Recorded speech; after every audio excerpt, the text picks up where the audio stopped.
Hello friends, ഇതൊരു ചൈനയുടെ ഒരു വ്യൂ ആണ് കാണിച്ചിരിക്കുന്നത്. ചൈനയിൽ കൃഷി സ്ഥലങ്ങളും ഉണ്ട്, പക്ഷെ അത് സിറ്റിയിൽ നിന്നും ഇച്ചിരി അകന്നാണ് ഉള്ളത്. അവിടെ ഒത്തിരി കെട്ടിടങ്ങൾ അവർ ഉണ്ടാക്കിയിട്ടുണ്ട് പുതിയ വികസനത്തിന് വേണ്ടിയിട്ട് തന്നെ. ചൈന ഇന്ത്യയെ പോലെ തന്നെ ഒരു ഡെവലപ്പിംഗ് കൺട്രിയാണ് എങ്കിൽ പോലും ഇന്ത്യനേക്കാളും കൂടുതൽ വികസിതമായിട്ടാണ് ഇപ്പോൾ കാര്യങ്ങൾ കടന്നുപോയിക്കൊണ്ടിരിക്കുന്നത്.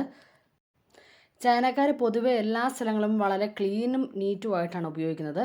വളരെ ടെക്നിക്കലി ആണ് ഓരോ കാര്യങ്ങളും അവർ ഡിഫൈൻ ചെയ്യുന്നതും.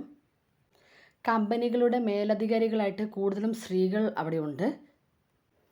അവരുടെ ഭൂസ്വത്തുക്കളൊന്നും തന്നെ പിൻതലമുറയ്ക്ക് ലഭിക്കുന്നില്ലാത്തത് കൊണ്ട് തന്നെ അവിടെ കറപ്ഷനും കുറവാണ്. അതൊരു കമ്മ്യൂണിസ്റ്റ് രാജ്യമായിട്ട് തന്നെ കറപ്ഷൻ ഇന്ത്യനെ അപേക്ഷിച്ച് കുറവാണെന്നാണ് കേട്ടിട്ടുള്ളത്. കാരണം ഒരു വ്യക്തി എന്തെങ്കിലും സമ്പാദിച്ചാൽ അത് 100 വർഷമേ അവർക്ക് കിട്ടുകയുള്ളൂ. ആ 100 വർഷത്തിന് ശേഷം അത് ഓട്ടോമാറ്റിക്കായിട്ട് ഗവൺമെൻറ്റിലേക്ക് ലയിക്കപ്പെടുന്നത് കൊണ്ട് തന്നെ അവർ അമിതമായിട്ട് ഉണ്ടാക്കാൻ പോകത്തില്ല.